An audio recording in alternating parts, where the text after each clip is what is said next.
All right, well, thank you all for being here for a very unfortunate but necessary piece of legislation that we have filed this week, the Stop American Gestapo Act.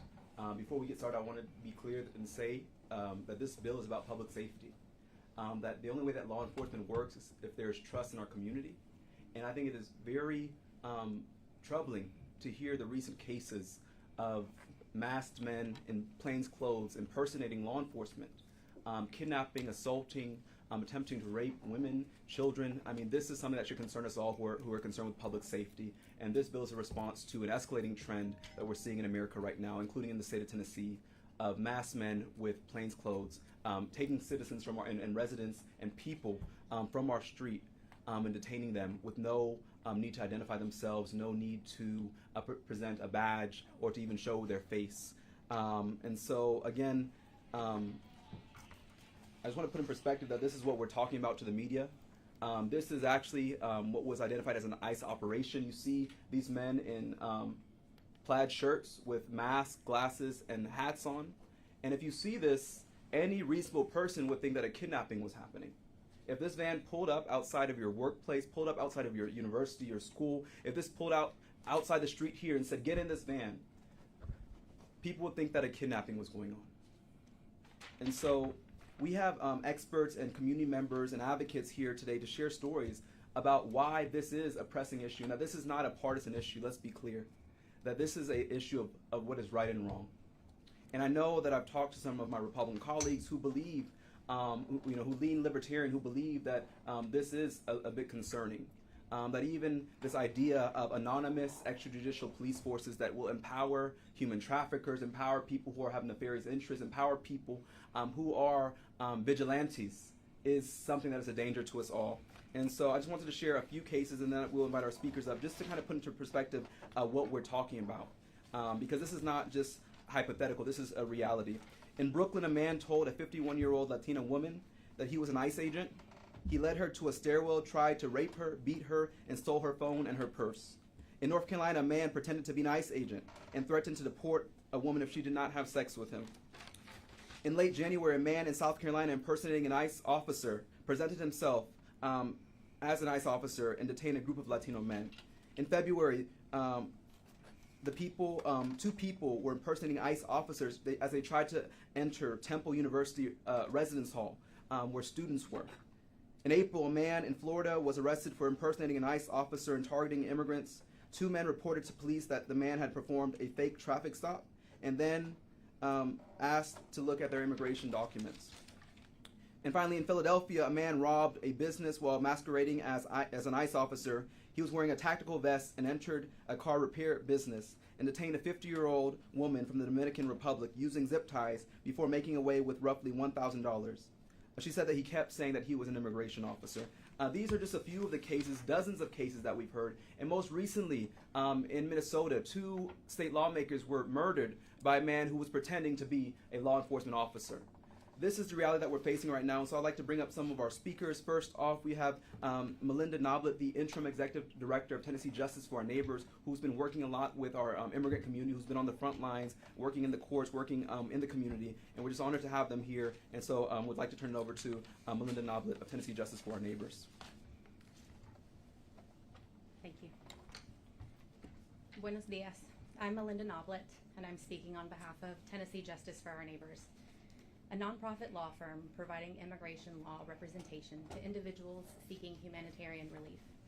We also educate the public about issues related to immigration and advocate for immigrant rights and dignity. Our team works with immigrant neighbors day in and day out. We see firsthand the impact of this administration's mass deportation initiatives and the very real fear that grips immigrant communities throughout the state. These folks are terrified, either because they're being detained regardless of their legal status, or because they might be the next victim of the masked men. They're asking our attorneys, how will I know if it's ICE? And we're unable to answer that question. Let me be clear in saying the legal immigration system is intentionally designed to be incredibly complex and complicated to navigate. Even still, this community wants to follow the rules. It's why they still show up to their immigration hearings, knowing that now there's a risk of being detained in immigration court. Every person is legally entitled to rights in this country, regardless of legal status, and we aim to ensure communities know these rights. However, we must now add a caveat, one that says, these are your rights, but prepare for them to be violated. This is yet another tentacle strangling our nation's immigration system, and that seems to be the point. Consider, just for a moment, stepping into their shoes and imagine yourself in this experience. You're aggressively approached by masked men, then forcibly handcuffed and put into a vehicle without knowing where you are going or who's taking you. Once you arrive at this unknown destination that may or may not be in a completely different state, you are not only not provided an attorney, but your ultimate access to an attorney is greatly delayed and intentionally inhibited. It sounds like a nightmare, doesn't it? This is a very real experience shared by many of the detainees we've spoken to recently. It's the 67-year-old grandfather who lost 30 pounds during his 3-week detention in an ICE facility. It's the millennial father who is the caretaker of both his mother and his grandmother. It's the 40-year-old father of 3 whose daughter continues to cry for him every single night because he's not at home. And it's the 64% of detainees who had no prior criminal history, 86% if we include those whose crime was driving without a license or a minor traffic infraction, when they're only guilty of daring to make a better life for themselves and for their families. If the objective here was truly about public safety, there are humane, legal manners in which to detain people, ones that do not instill fear in the community and ultimately erode that public safety. And it all starts with unmasked officers identifying themselves and the agency therewith. It starts by exhibiting common human decency when detaining someone, regardless of their legal status. Without more transparency, our immigrant neighbors will continue living in fear of leaving their homes. This means abandoning jobs that enable our state's prosperity, and it means that in a few short weeks, when students return to school, the desks of their immigrant classmates will sit empty. Thank you.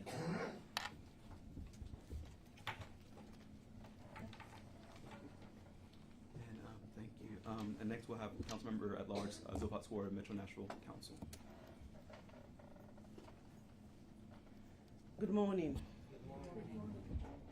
Like many of you, we've seen the news, we've watched the videos, we've seen ICE terrorizing families on the streets, we've seen them pull up citizens, we've seen them manhandle people, throw them to the ground, we've seen them go into people's cars, to their jobs, and we've seen the effect of what it has on our community. People being scared, people not wanting to show up, but more than anything, the lack of trust in law enforcement and in government. If we're truly about safety, I've said this before, I am a citizen of the FBI Citizens Academy. I'm a graduate of that class. In 2015, I got an award by the FBI, nationwide, that's only given to 50 people in the country. And the reason why I do that, and as part of the Islamic Center, we work with MMPD to go into different communities to understand their communities. I naively think that the way to build trust is to get to know each other, to be able to understand each other, and that's what safety is. That's how we can all be safe. When I don't have any fear in contacting a police officer to be able to talk about what's going on. But everything that is happening now negates all of that work, because here we are again.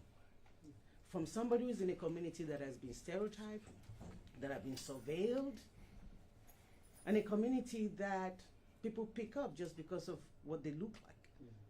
We're seeing that terror over and over and over again. It's almost like when the Twilight Zone. Before you finish watching one video, another one pops up, worse than the last one. But the problem is, now we have to add to that. We now have fake eyes. And let me tell you why that is serious. You all know what happened in Nashville in May. up to date, we still have not received a list of the people that were picked up. So when people lose their loved ones, they have no way to check whether they're with ICE or whether they were kidnapped by people masquerading as ICE. If we have a list, we have something to check, but we don't. When you look at the videos of people being picked up, they don't even have the time to ask for an ID. They don't even have the time to call for help. And that's what these impersonators are counting on. Today I'm here before you not just as an immigrant, but many of you know that I've worked this off for many years. I was the state president of Business and Professional Women of Tennessee. I was the national treasurer for the National Women Political Caucus. And for 7 years, I served as the chair of the Tennessee Women Day on the Hill with about 25 women organizations talking about women issue. What I worry about, in addition to being an immigrant, is the women in the community. Tennessee ranked 4th in women that are subject to violence. These impersonators now give disgruntled ex and spouses the liberty to kidnap their ex-girlfriend or wives. We've already seen where somebody wants to rape a woman in Brooklyn. So this is not, if you're thinking this is just about immigration and undocumented people, you're kidding. Because when they can come for any of us. I worry about what this will do to women's safety. I worry about a neighbor that is just mad because I parked my car the wrong way. Because anybody can now decide to put on a mask and harass citizens. And that's what this is about. That does not keep us safe. That does not keep anybody safe. And that's why we have to be concerned. John Locke said, when law ends, tyranny begins. We have to uphold the laws to keep our people safe. That's what this bill is about. What we're asking for is that our state legislator, GHS, THP, whoever can make this decision, if truly it's about safety, to make sure that we have a lot of options. One, we're asking that these people remain unmasked. Police do their job every day and they don't wear masks. Why do they feel the need to cover themselves? Because when they do, they're allowing other people to do it. If I'm an ICE agent or law enforcement, I would be mad that somebody is impersonating my officers. Why are they not? We ask that they have their name or their badges where people can see who they are. We should be allowed for people to call THP or MMPD to come and verify who's about to pick them up. And we should have a list of the people that are being picked up so we can correlate and check where people are. There's a lot of things that we can do, but what we cannot do is not do anything. And so I'm asking everybody, contact your legislators, tell them to vote for this bill. Tell them to think about their daughters, their girlfriends, their mothers, themselves. Elected officials were just elected and killed. Were just attacked and killed. Even in Memphis, the mayor of Memphis had somebody come to his house. People are doing this so much, and we all have to stand for it. I'm going to close with, I was talking to some people, and they said, somebody sent me the part in the Tennessee bill, legislation, that says impersonating an officer is a felony or something. It's against the law. That's great. But the law applies after you caught the person. What happens at the point where they're doing it? What happened to the person that is being attacked? What happened to the trauma of the woman in the stairwell?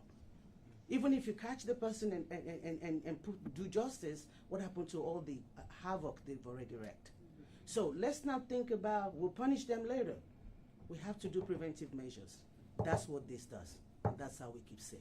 Thank you. Thank you. Next we'll have Ashley Warmington, a legal assistant who works with victims of human trafficking. Good morning. My name is Ashley Warmington, and I'm a bilingual legal assistant at Provost Humphrey Law Firm, where I work with women who have survived sex trafficking, and we help them fight for justice. These women were manipulated and coerced, trapped by people who abused their power. I see every day how long those wounds last, the fear, the confusion, the betrayal. That's why I support Representative Justin Jones' saga bill, which requires law enforcement officers to remove their mask and show their faces when detaining someone.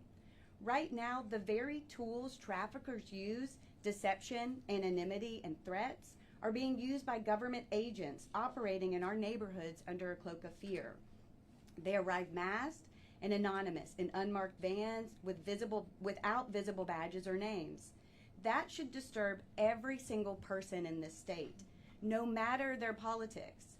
This isn't just dangerous, it's being weaponized. Across the country, men are impersonating ICE agents, invading homes, robbing families, raping women. Because real agents hide behind masks, people can't tell who is real. That confusion puts lives at risk. No law enforcement agency should use the same tactics as traffickers. Let me repeat that. No law enforcement agency should use the same tactics as human traffickers. That's chaos, not safety. When officers hide their identities, they create conditions traffickers and abusers exploit. Fake agents terrorize families because no one can tell who's real. Badges matter, uniforms matter. They're not just symbols, they're safeguards. While we know it's a crime to impersonate an officer, but as Councilwoman Zolfat just told us, how is that actually helping us in these cases? But when officers operate in secret without names, excuse me, I lost my place. But when officers operate in secret without names and badges or visible faces, they start to look like impersonators, and that's terrifying. That should terrify us all. If your child were in danger, who would you tell them to run to? The masked man with the gun or the officer in uniform, wearing a badge and showing their name and showing their faces? That's what this bill demands: basic public safety, trust, and accountability. Law enforcement must be recognizable and never indistinguishable from criminals. Politicians talk about ending trafficking, but laws they pass punish neighbors and let ICE use the same tactics traffickers rely on: isolation, coercion, deception, and fear. No Tennessean should open their door to a masked man who refuses to identify himself. No child should watch a parent taken by someone unrecognizable. No woman should fear whether the man in tactical gear is officer or criminal. ICE must show their faces. They must identify themselves, because hiding behind a mask is not law enforcement. It's intimidation, it's trauma, and it opens the door to real violence. This bill is not extreme, but what is extreme is allowing armed, anonymous agents to terrorize families in the dark without oversight, without identification, and without consequences. I stand with Representative Jones in demanding transparency, accountability, and basic human dignity. Unmask ICE for the safety of every woman, every child, and every neighbor. Thank you.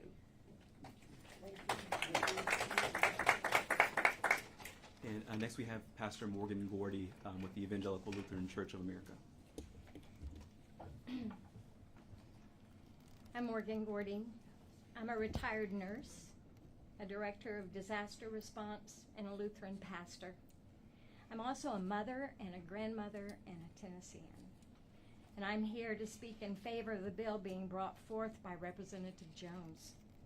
And I'm here to speak out against a presence of an unidentifiable police force, a masked armed force that refuses to identify themselves while assuming power and force of control over individuals they seek out and encounter in the community. Under the intent or guise of enforcing immigration detentions, a list that continues to evolve as who is on it, while disguised or being unidentifiable and therefore unaccountable for the treatment or the abuses that they inflict. It's a threat not just physically and mentally to those they encounter, but a threat to our very lives as a people in a free country with rights. There is no way to know who these people are, or if they have the authority to do what they are doing. And as we have seen, and as it has been reported and here today, the different instances about how some have lied about their authority and have assaulted physically, sexually, kidnapping, and even killing people. And for those who have authority, who are part of ICE or law enforcement, the sheer use of a mask to be unidentifiable is profoundly damaging to the public trust. I think back to masked men I saw when I was growing up, which was some time ago. Usually it was just before a train robbery or a bank robbery on TV where the bad guys pulled up their bandanas over their faces so they would not be recognized. Or another time when masked men marched down the streets of my town, masked men that did not want to be recognized or named and wore their white robes and their hoods pulled down tight over their shoulders. And today we see masked men, and this time it's a different uniform. But the fear it creates is the same. There is not accountability when people are allowed to wear masks and do not have to show identification or have warrants. This unchecked power is dangerous and wrong. In this manufactured and stoked anti-immigrant hysteria that seems to have taken hold of our nation, I ask you to consider, is this what our faith calls us to do? And for those of us of the Christian tradition, where in the Bible do you see this as okay? Moreover, what do you think Jesus would do to keep it simple? If you haven't put your faith away in a box or on a shelf to get it out of the way, then you know what is happening.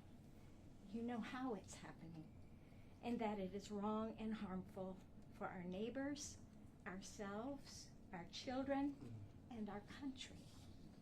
This is not what our forefathers envisioned as a free and just country. We have gone astray, and we need to correct this now. We are supposed to be living in the land of the free and called to be a welcoming community. Yes, an inclusive community, inclusive like the love of God. For we are all beloved children of God, all of us. And we're called to help one another and to love our neighbor. We're called to be different. Let's not lose sight of that. Representative Jones' bill would bring a measure of safety back for all of us when requiring that law enforcement, including ICE, only wear masks when in specific instances. We need this bill to pull us back from the Gestapo tactics that only serve to create fear and harm and destroy lives and communities. And if unchecked, our country, our way of life, as a free people as well. Thank you.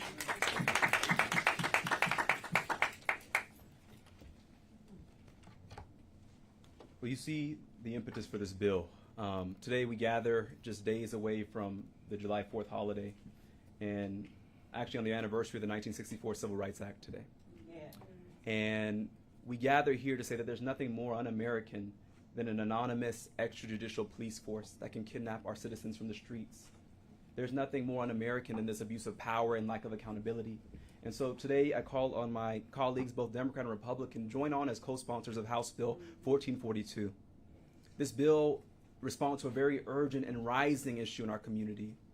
And you see the faces up here. We are multiracial, we're multi-generational, we're multi-faith. This is the face of Tennessee, calling on our elected officials, calling on my colleagues to do not what is convenient or what is politically expedient, not to legislate based off of fear, but legislate according to our oath that says we will not vote for or assent to any legislation that is injurious to the people, allowing our citizens to be trafficked and kidnapped, but we still have members of our community.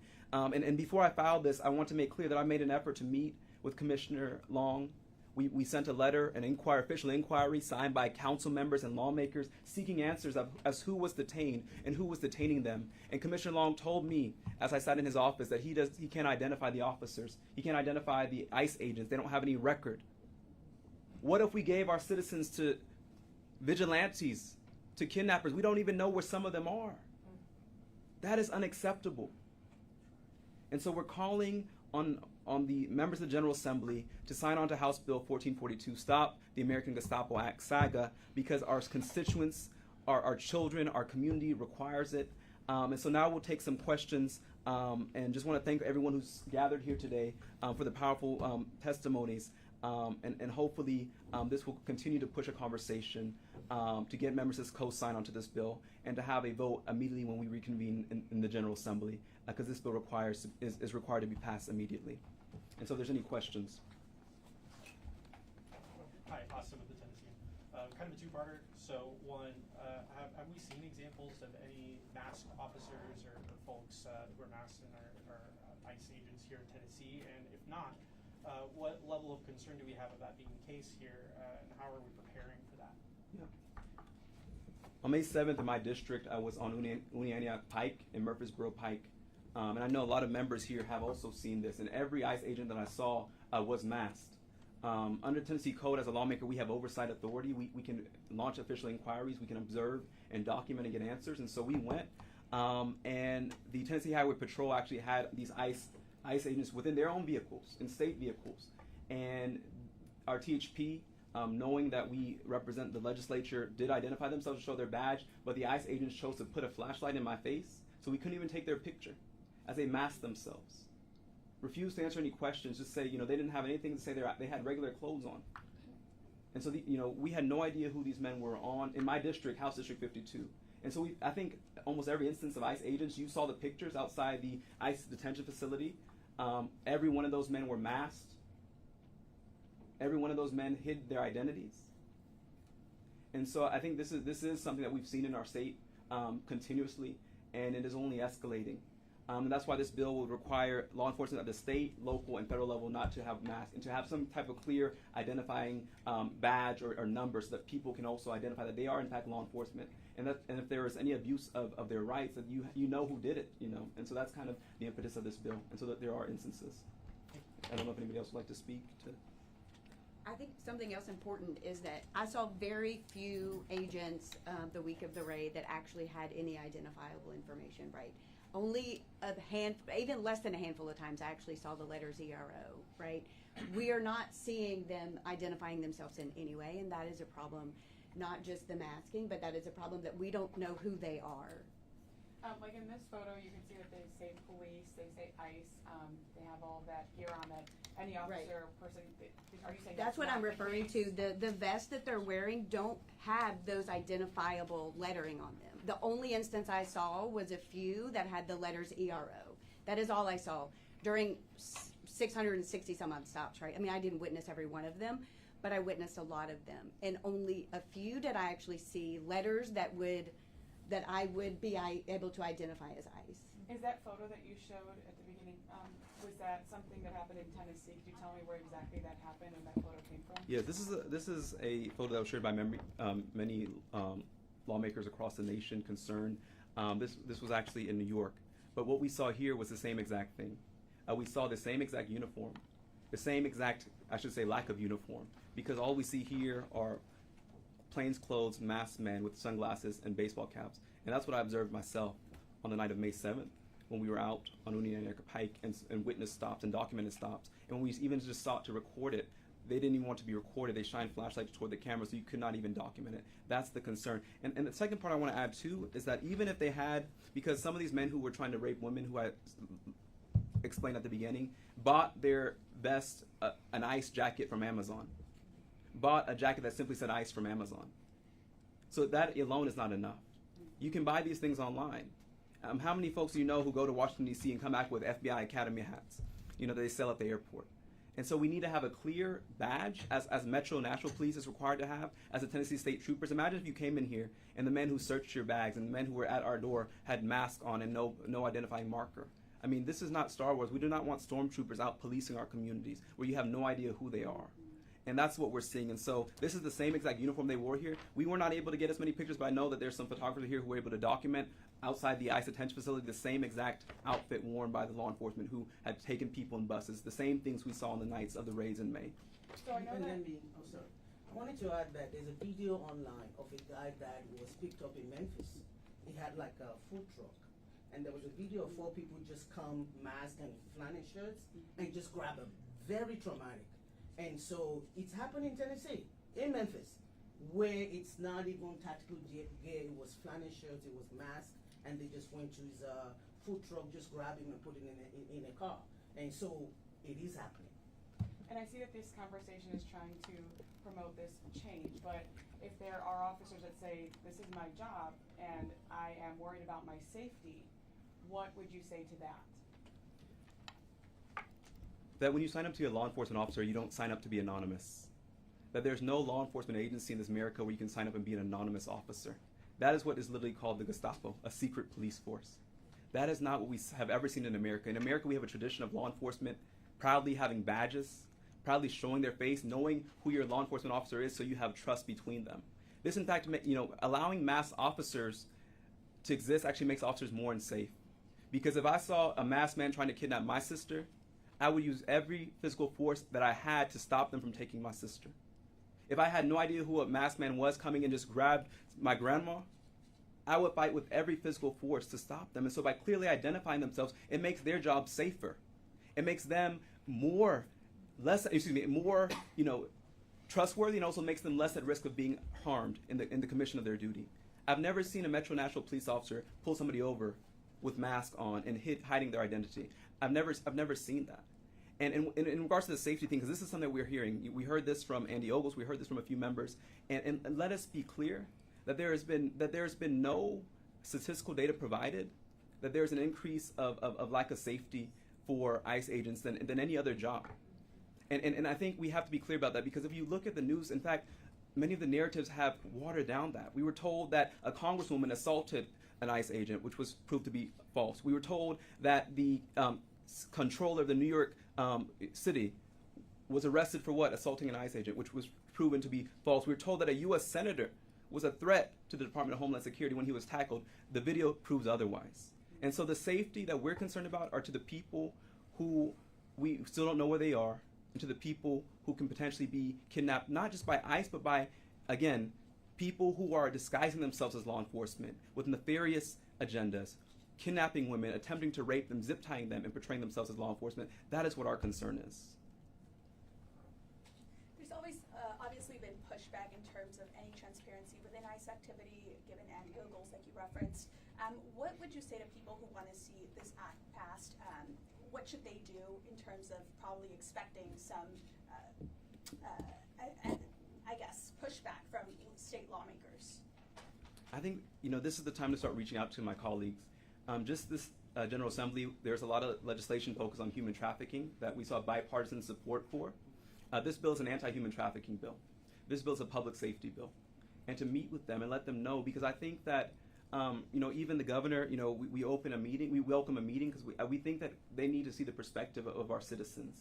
I know, like I said, I've talked to a few of my Republican colleagues who do think that it's a little extreme to have secret mass police officers, many who lean on the libertarian side, who we've seen some type of unusual coalitions formed in the past, and I believe that an unusual coalition can be formed for this legislation if we start meeting, if we start saying that this is not an issue of left or right, but this is a moral issue of what is right and wrong, and this is an issue about keeping our community safe. And I think that hopefully that will prevail. And so I would encourage people to reach out to them, encourage them to sign on, co-sponsor this legislation. If a Republican wants to take this bill and run it, I will gladly sign it over to them, because we want this bill to be a bill that is not, no one is going to win except the people of our districts when it comes to safety. That's what this is about. This is not about, this is a serious issue. I mean, seeing these news stories, seeing these headlines here, this is terrorizing. This is terrifying. I mean, seeing these men who just presented themselves as ICE agents and took women. And so we have a moral duty and a constitutional duty to protect our citizens, and that's what this bill is about. And we would even invite Andy Ogles, if he wants to file something at the federal level, instead of all this political gamesmanship, let's do what is in the best interest of the people of Tennessee and come together and do something that is common sense, that the majority of Tennesseans would support, the majority of Americans support. If you look at the polls, the majority of Americans are against secret police. Every poll, over 70% of Americans across the political spectrum, this is a common sense bill, so we hope that they allow common sense to prevail in this General Assembly. I just want to clarify one thing. When you did ask for identification, they did show you a badge, correct? Incorrect. I thought you said he pointed at his badge. No, only the Tennessee Highway Patrol. The ICE agents did not show their badge. Okay. You don't know if they did have any identification in their pockets or on their bodies that they could show if they were questioned about their identification? They were directly questioned, and I can send you a video of us questioning them where they refused, where they shined a flashlight in your face so you couldn't even record who they were. and intentionally tried, were intentionally non-responsive. And so I want to make clear that no ICE agent was willing to identify themselves. No ICE, no masked men, 'cause I don't even know if they were ICE agents. None of these masked men were willing to identify themselves because there's no way to prove that they were ICE agents. Because once again, Commissioner Long said that he had no list of the agents who participated in those joint operations. He said we have no list of where the people are. Even the names that we had, he said there's no way we gave them over, and we don't keep track of them after that. That is deeply concerning. We've seen bills at the federal and state level that are actually doing the opposite. They're codifying, enabling this. What do you think about the bills from Marsha Blackburn at the federal level and Cameron Sexton and Jack Johnson here that basically are saying, no, we want to make sure that this kind of action is protected by law? I think that our bill is the bill that the majority of Tennesseans support. I think that this is the bill that we're focusing on. This is, again, not about some political games. This is really about doing our job. And each of us are here to do our job today. And this is the best way we can do our job is by filing this legislation that is about public safety, by saying that we do not want ICE officers to be masked. We don't want any law enforcement to be masked.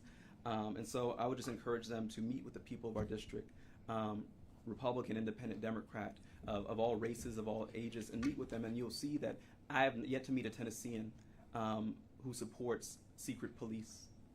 I have yet to meet somebody. And in fact, again, once I said, there are Republicans who are very concerned as well, even those who we disagree on some of our immigration policy, but I think that overwhelmingly we find agreement that this is something that's very dangerous to the public of our community. And so to all of those members, I just say, we welcome a meeting, we welcome them to sign on, and let's look at how we can work together. And you don't hear me say that a lot, but I really believe that this is a time we have to work together. This is about safety, and the stories we heard, the work that Melinda's doing with these immigrant communities who are being traumatized and brutalized and lost in the system. Like, we have to take action, and that we have an obligation. And I just want to make clear too, because I know we have some of our Spanish-speaking media here, just to say directly to our immigrant community that we are with you. That dime con quien andas, y te diré quién eres. And that we have solidarity in this, that we are not going to back down, that if they come for one of us, they come for all of us. And that's what this legislation is about. We want you to be safe. We want everyone up here to be safe, whether you're black, brown, white, old, young. We want everyone to be safe in our community. And so we will continue to stand up. Some people say, why don't you wait until January? And to that, I say that we cannot wait. Our community cannot allow us to wait right now, so that's why we're filing this. I would support a special session if the governor wants to say, let's meet today and come up with some policies that will rein in some of this unrestrained extreme activity. Let us do it. That's what, everyone's going to be talking about freedom and liberty this weekend. Let's come and pass some laws that are rooted in freedom and liberty and protection of all people. And so, again, thank you all for being here today. Know that we'll continue to advocate. We'll continue to hold meetings. We'll keep you apprised. Now that this bill has been filed as House Bill 1442, I'll be going back to Commissioner Long's office to let him see that this is a bill that we want their input on too, and to the media, because I know there's questions. There are limited exceptions in this for law enforcement. If there's an N95 mask during a health emergency, then there will be an exception, obviously. Or if there's a wildfire or some type of fire to protect from smoke inhalation, there's an exception for that. So we have made provisions. We've met with lawyers. I've talked to a few former law enforcement officers to get their input on this legislation. Everyone I talked to said that this is common sense. And so those are the exceptions that we have, because we want to make sure that they feel like, we're not trying to prevent them from protecting their health. And so we will have exceptions for that. But overall, the overwhelming amount of cases with routine traffic stops, routine detentions and arrests, we would not be allowing masked men to take people from our street, especially our women and children, and put them into these, white vans that we don't know where they end up. And that's what this legislation is about. So thank you all for coming today.